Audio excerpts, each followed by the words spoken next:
Hi and welcome to the latest episode in the Guitar Beasts series.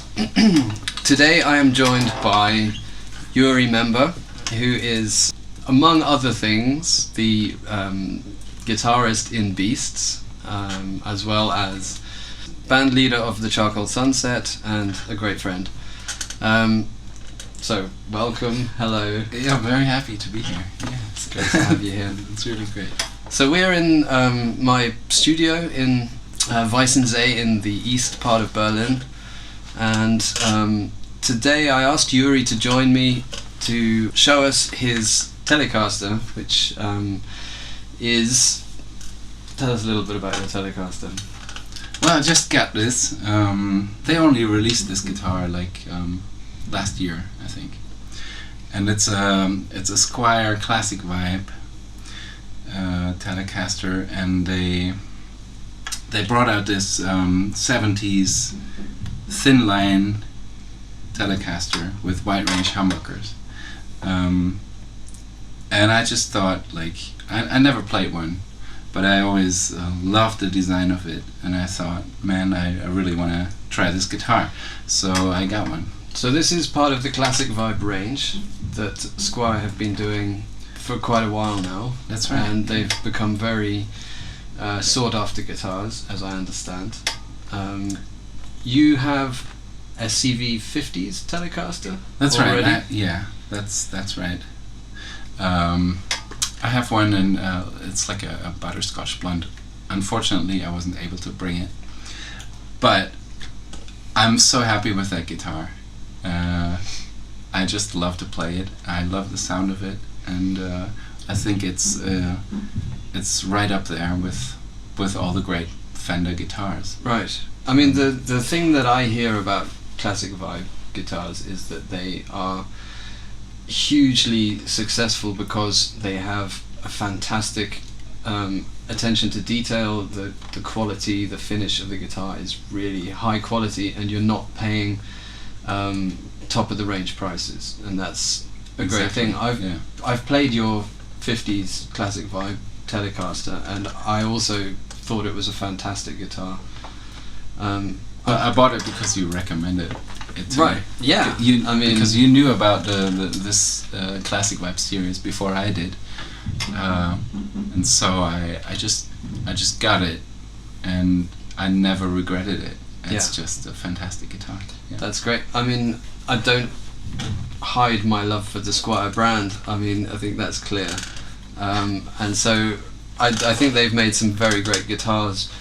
I'm fascinated in the different eras of the Squier brand. You know, I have a JV, which is a whole science in itself, isn't it? It is. It's like, you know, it's like, I think when you get into a brand of a guitar, you can find all sorts of ups and downs in their production, and there's a fascinating history of how the Squier started out in Japan in the 80s in the Fujigen factory, and these JV guitars, as they're called, are now super sought after because they were putting out great guitars. They moved production to Korea. They made some great guitars there as well, but they're not as sought after as the Japanese ones. You know, they obviously have different price points. They have the Affinity, they have the Bullet, and then all the sort of in-between Squier guitars have been very serviceable, perfectly good working guitars, but then they brought out the Classic Vibe range, and everybody was talking about how amazing the guitars were, how great the pickups sounded, and the thing that I'm fascinated about, because it was clear that the CV50s and the CV60s were very high quality guitars, right? And they're built in China. Yes. And it seems that whichever Chinese factories were putting out these guitars were doing something very right with their quality control and everything.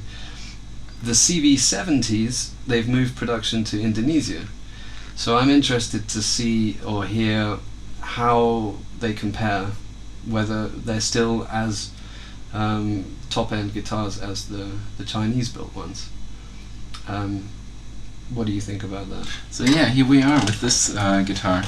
I bought this one used, so you might see the scratch here. which is I don't know, it's kind of under the surface.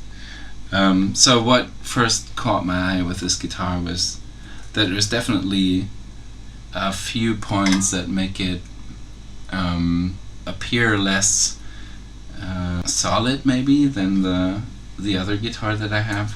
Sure. Yeah, see, like in here, like the F-hole thing. That's a lot of people are complaining about this actually. Like this is not worked out properly. Kind of a bit rough. You see there, bits of glue there and like sawdust and stuff. This is definitely something that catches your eye immediately. And like in the back, you see the Squier sign. Like it's not properly. It's not like straight. in line. Right. Yeah. Okay. So yeah, that's something, you know. Like that's something that you don't find with the guitars that were made in China. I don't think. Yeah. At least the ones that I've seen. And how does the neck feel? How does it play? The neck is pretty thick. It took me a while to get used to it. Right now, I like it. It's pretty nice. There's a very thick layer of what do you call it, like lacquer on it, which is something you have to like, I guess. I think that's definitely a taste thing. I'm quite happy with guitars with a thick coat of lacquer on them. I do hear a lot of people who don't like that, and they like to have this satin finish so that they can move up and down the fretboard quickly. It's but that counts for the whole guitar. Like the whole finish is very, as you can see. Yeah, you can see actually it does have a very thick layer of lacquer on it, and it's got these really nice sort of bent steel bridge saddles with the Fender logo stamped on them. That was the always Squier logo actually. Oh, is it the Squier? Yeah. Okay, that's a nice touch. Yeah. Right. Because so the early Squiers that came out of Japan, my JV has Fender stamped bridge saddles, and so do the Korean ones, the early Korean ones, which it's kind of just feels like a nice, good quality thing to have on your guitar. Yeah, no, I think the whole hardware on the guitar is pretty great. Like that stuff here, that's just the usual quality that you get with the Classic Vibe guitar. Yeah, these vintage tuners. These are really great, nice. and there's nothing to complain about there. And also the bridge, I think is really nice. And having humbuckers in a telly, I mean that's obviously the nod to the 70s. Yeah. How do you find the sound of them? I'm still getting used to them. Right. But I have to admit that I'm not very used to playing humbuckers a lot, especially on Fender guitars. And they're called wide range humbuckers then. That's what they call them. I think they're called Fender designed wide range humbuckers. Right. And do you know what the wide range means? Is it a wide tonal range? I think it's about where the pickups pick up the sound. So you have the low notes being picked up here and the high notes over there. So there's actually literally a wider range between a wider sound. Yeah, makes sense. Yeah. And I don't know. I mean, I haven't had the chance to play the guitar very much yet, so I'm still trying to figure out the sweet spot of the guitar. Sure. I like the logo on the headstock actually. I think that's that does come off really nicely. It does have a nice 70s vibe to it, and these are just by far the best type of machine heads that you can get. I think where you put the string in and you don't have anything to trim off at the end. You don't get any of this nonsense happening here. What's also cool about this Telecaster is because of the F-hole, it's partly hollow, which makes the guitar lighter. Alright. Which is very nice.